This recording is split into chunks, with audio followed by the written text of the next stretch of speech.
So hi there, I'm Tom Trainer, the Director of Marketing at Wrike, and I'm here with Adeo Ressi, who's the CEO and founder of the Founder Institute. Thank you so much for being here, I appreciate it. No problem, Tom. How are you? I'm doing well, thanks.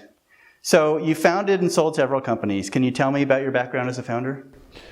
I've been starting companies since I dropped out of college in 1994, which seems like a million years ago. It's actually 21 years ago. Since then, I've created 7 companies before now, and right now I'm actively running 2, so I've created a total of 9 companies. Okay, great. And then what are some of the lessons you learned by founding all these different companies?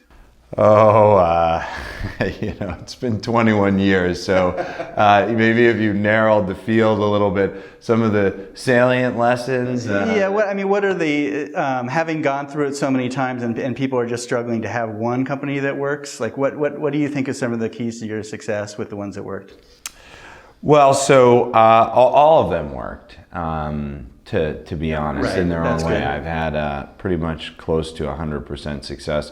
The one that, I don't count a couple that I did for a very short period of time. Like I was called in to be CEO of an Idea Lab company, and that lasted for 2 months. So I don't really know if, and I told them to shut it down. So I don't think that that really counts, though. We could count it, then it'd just be more. But yeah, I mean, look, the only thing that matters at the end of the day is whether you believe in yourself and you believe in the vision that you set out to do. Now, one of those two things will inevitably fail or both, as you're building a company. Either you're going to have doubts about yourself or doubts about the business or doubts about both. Then the question is, do you persevere? So a company only fails if the founder gives up.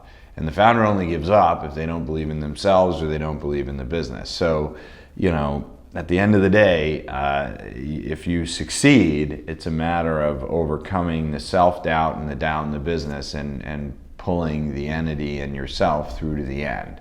Now, for someone who's persistent and perseveres, there's always an outcome, right? Maybe the outcome is you sell it, maybe the outcome is you close it down, which again, that would only happen if you give up. Maybe the outcome is you bring in new leadership and turn it over. Maybe the outcome is it actually becomes a company that you never thought it could be. But you'll never know what those outcomes could have been if you give up. So a company dies when the founder gives up. That makes a lot of sense. And so just stick through. So after founding a lot of these companies and selling them successfully, you also started The Funded, which was kind of an anonymous site that was giving you startup information and information about venture capitalists. What was the reason for that, and can you tell me more about that? Sure. I was just, I had been screwed by venture capitalists, which happens all the time today as well. The inherent nature of the venture capital industry in the modern world is a relationship of distrust, right? They give you money, and you, as a founder, take it to grow your business. But essentially, they don't necessarily, your interests are not aligned. Right. Okay, let's start with that, number one.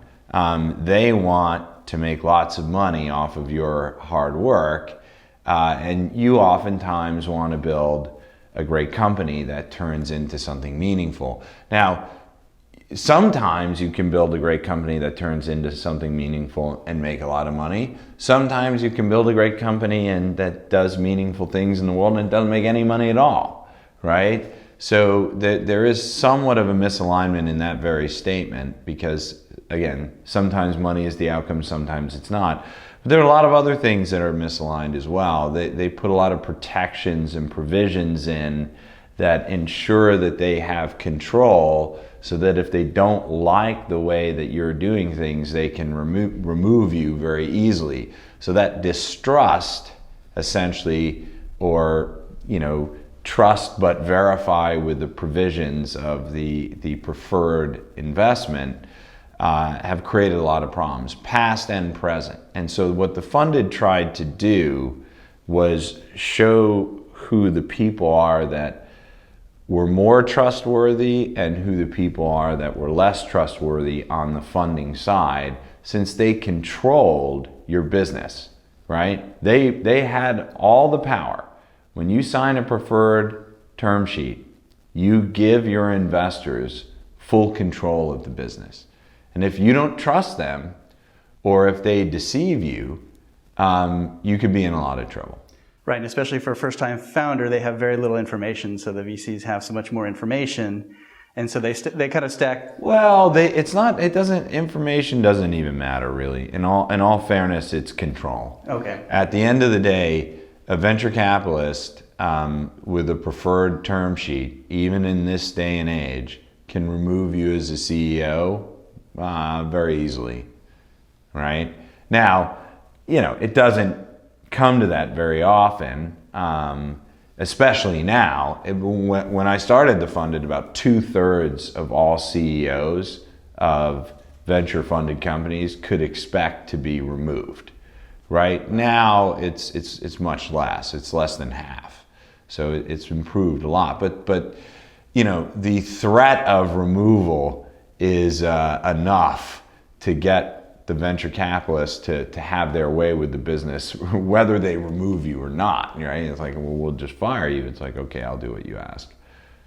Yeah, that's powerful for them. And then if you finally revealed yourself, so why did you reveal yourself, and do you have any regrets? Well, no, I mean, look, a lot of investors didn't like the fact that such a site existed because it revealed their bad behavior. So it was not in my best interest to tell everyone who I was. But at the end of the day, I don't like lying. It's not something that I enjoy doing, and I never lied, right? About not being, I never lied and was like, oh, I'm not the founder of the funded. But at some point, I was leading a bit of a dual life, like running the funded at night, and I was a venture-funded CEO who was in the process of selling their company during the day.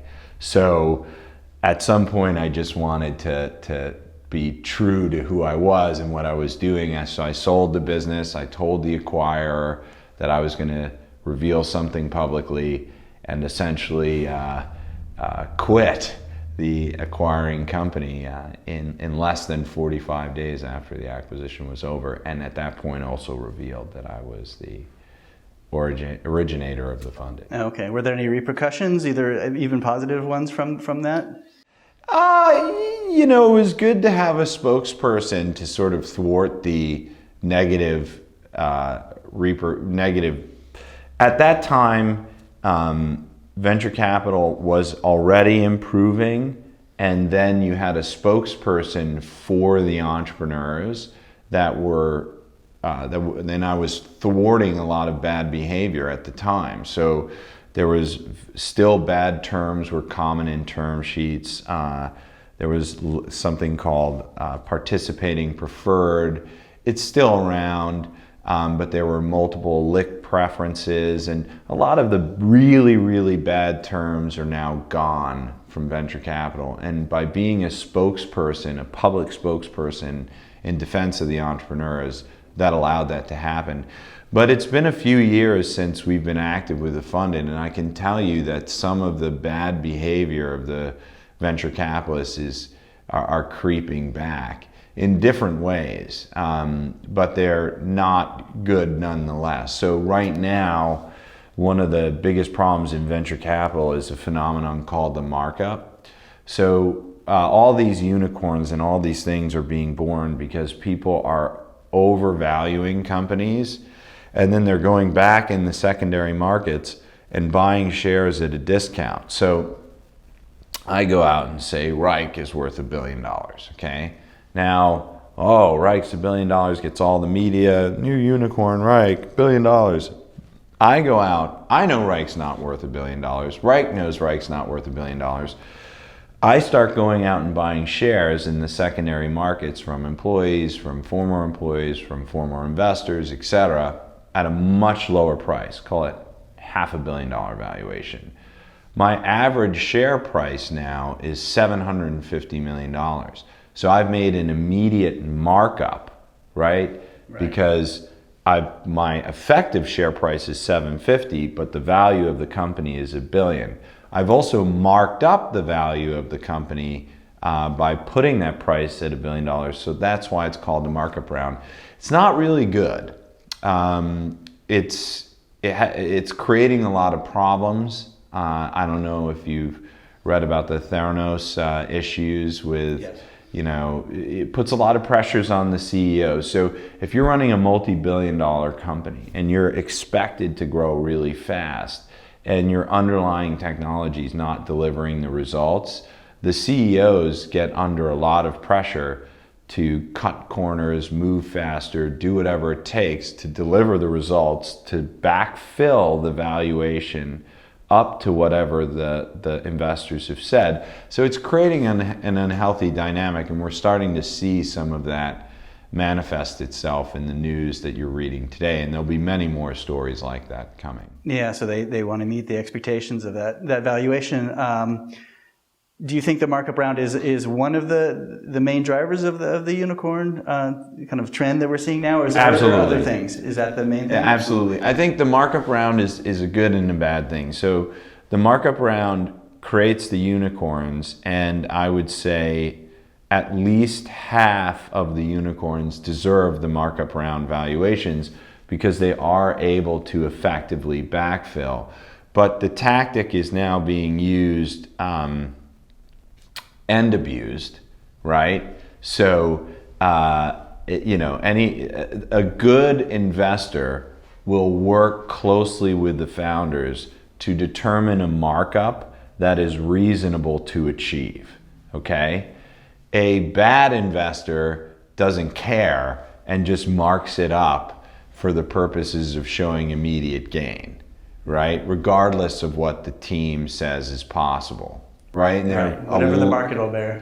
And there are a lot of naive or new teams that when they hear, oh, you're going to give me a $3 billion value, sure, I'll take that, why not? They don't realize that they've got to fill in $3 billion worth of value very quickly, and they better have a good plan to do so. Otherwise, you might run into a situation like what happened with Theranos, where they're in a lot of trouble now justifying the valuation, and their own machines can't do what they said, so they're having to bring in, it's just, especially in the healthcare space, it's so... Well, it's going to happen everywhere, right? So, any great tool of prejudice will be abused, and and any great tool of monetary generation will also be abused. So if someone found a shortcut to create billions of dollars of value, and you put it in the hands of, oftentimes morally defunct individuals, they will abuse it immediately, right? Oh, I know how to make $1 billion. Like literally, I can tell you in 5 minutes exactly how to take a 2-bit Stanford graduate and turn them into a $1 billion company in a matter of 24 months, like a formula, even if the underlying stuff is not true. And that's to some extent, that's happening today. Interesting. Well, let's shift gears a little bit and talk about the Founder Institute. Sure. So can you tell me what it is? We are a program that is designed to help people who have a day job launch their dream company. Essentially, we transform employees into entrepreneurs. We do that in about 115 cities around the world. We launch about 5 cities a week. So some of those fail. So it nets out to be 2 to 3 cities that actually pass the various qualifications per week. So, at any time I say a stat, it's pretty much out of date the second it leaves my mouth. We've created about 1,800 companies so far. They've created, in excess of $20 billion of shareholder value and probably 20,000 jobs in every kind of tech-enabled sector and in every inhabited time zone on the planet. So it's a really designed to help people achieve their dreams. Oh, that's great. And then one of the missions is to globalize Silicon Valley. Is that working? Yeah, that's more like a tagline, less like a mission. But yes, the tagline is true in the sense that, Silicon Valley exists for two reasons. Number one, you have a high volume of companies that are being produced. And number two, you have a very collaborative environment in producing those companies. So you've got a steady stream and a collaborative environment, right? And wherever we operate Founder Institute chapters, we engage the entire community in creating companies. So we get that collaboration going, and we produce, a decent number of companies each year through the program. In a small city, we might produce 25 companies a year. In a large city, we might produce in excess of 60 new companies per year. I mean, it's a small drop in the bucket in many ways, but for those cities, our companies are very high quality. So they sort of like are a tip of the spear in that they're charging through or creating high quality companies that are role models for other people, and then other people are like, oh, I should create companies. So you see sort of an emergence of company creation in all the markets where we enter. So from the perspective of creating a steady stream of companies and in engaging the community in that process, yes, we are successfully achieving our tagline mission. Okay. Great. And then you have so many founders coming through, and sounds like so they're actually doing it as a night job, and in many cases, what makes a quality of a good founder? Well, let's just that night job thing. Look, 100% of every founder in history has founded a company while doing something else. Now, maybe they weren't doing much of anything else, right? They could be looking for a job. But companies get founded in the normal course of everyday life. So I have a job, the Funded is a great example, which we just discussed. Right. The Funded, I was running a venture-funded company and learning to program and building the Funded nights and weekends, and that emerged as my next company. And so a lot of times people have a job, or maybe they're running a company, and in the back of their mind they're thinking of their next thing or something they're interested in. So I wouldn't necessarily refer to it as a night job. I'd refer to it as a passion that they're interested in pursuing. And so then in terms of the qualities, I mean, look, anyone at any age can create a company, right? You have Peter Thiel going after the pre-college founders, and then we at the Founder Institute tend to focus on slightly older individuals. The average age worldwide is 34. What our data indicates, and this is, we put about 100,000 people a year through free events, and we put about 25,000 or so, maybe more, maybe 30,000 people we put through psychological testing. And then we track them through the program, and we track them after they graduate. And our data, based on all of what we've observed, is that slightly older is better, and we don't know why, but we have some theories. Open-minded individuals are better, and people with a high degree of fluid intelligence, the part of your brain that allows you to learn new things, are better. Now, that better is really subjective, right? Because it's not to say that someone with less fluid intelligence, less openness, and younger won't be successful. I mean, Mark Zuckerberg is arguably one of the most successful CEOs of the present day, and he started out relatively young, and he's a smart guy for sure. There's no just because something means you're better doesn't mean that you're can't do it. So like basketball, I liken the traits of successful entrepreneurs to height in basketball.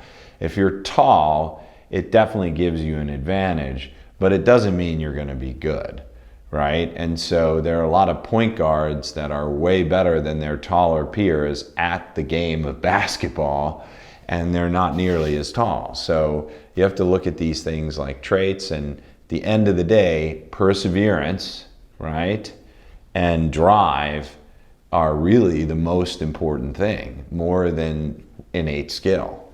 Makes sense. And then obviously perseverance is something that they need. What are some of the biggest mistakes, or what are some of the common mistakes you see founders do? Well, there are many, right? So basically, the most deadly mistakes are made during the genesis of a company's creation, right?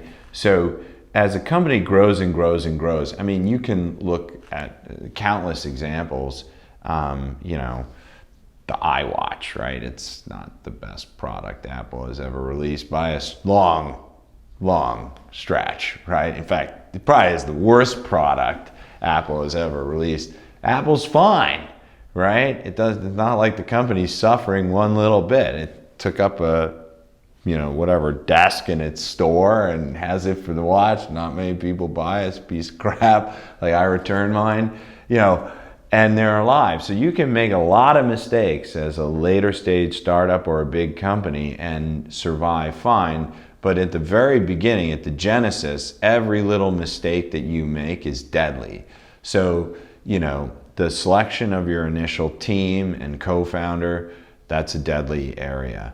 The structuring of the company and the co-founder and team deals, that's deadly. The selection of your initial technology, if you pick something that's unpopular or unusable or no one knows how to use or work or develop, that can be deadly. So your business model, right, your revenue model, your go-to-market strategy, like every single decision that you make for the name of your company, right? I've literally had Founder Institute companies tell me, man, we died because in hindsight, I think the name was really stupid. And so literally in the genesis of a business, every decision that you make, large or small, can be deadly. So you really need to think through them thoroughly. And that's essentially what we try to help with at the Founder Institute, because we understand that in that very beginning, it's also a volatile period where every little thing matters. But the other problem is, in this time where every little thing matters, you have to make a lot of decisions in a short period of time. So in 3, 4, 5 months, you've named the company, picked your team, picked your platform, picked the company type, picked the deals, picked the revenue model, and you're off, right? And so you make a large amount of very critical decisions in a short period of time that are rife for error. So many things can go wrong, and a few go right and everything works. So that's why we focus at the genesis, to help you avoid many of those deadly mistakes. So clearly people need support at that stage. So let's talk about the Founder Institute then. How do they join the Founder Institute, and what would they get? Well, fi.co/join, it's pretty straightforward. You sign up. It takes about, you could probably finish an application under 20 minutes. Then you have to take a social science test so that we can understand who you are. It takes about an hour, maybe an hour and a half at the most. Some of it's timed, some of it's untimed. I guess you could spend days on it if you really want. I would not recommend doing that. Most people get it done about an hour and a half. Then we admit you, and essentially you provide two things, right? You pay a nominal course fee, which is based on where you live in the world, and you sign an agreement to join the shared liquidity pool. And the concept of the shared liquidity pool is you give a little bit of equity in your company into a pool that all the mentors, all the the directors that run the program, the other founders in the program all share in, so that if your company is super successful, we'll mail you a check. And likewise, if one of your peers becomes super successful, they get a check as well. So signing up's pretty easy. Again, as I said, you know, tens of thousands of people apply every year. Our admission rate varies between 10 and 30% based on the market. You know, some places we get a lot of applicants, and it's not actually, there is not a sliding scale, which would be implied by the percentage. We have a minimum standard to get in, and then what happens is based on the volume, it just, you know, fills up when it fills up, right? Then the other piece is the graduation rate. That's, you know, not everyone that joins the Founder Institute graduates. So we're talking probably about 35 to 40% graduate. So that actually then carves back even further. So we're looking between, you know, maybe 3 and 10% of the people that apply, get in, actually graduate. And when you graduate, you have an incorporated company, you have a great idea, you have the beginnings of a team, the beginnings of a product, and you can get up in front of a room of thousands of people and pitch your business with confidence, winning major conferences all around the world.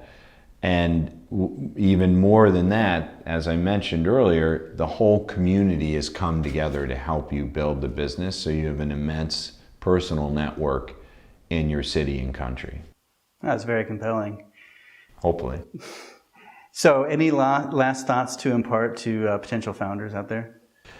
Yeah, I would say the following, right? You know, look, so you as a potential founder, there's a very tough decision that you need to make, and that is what's your role in the design, right?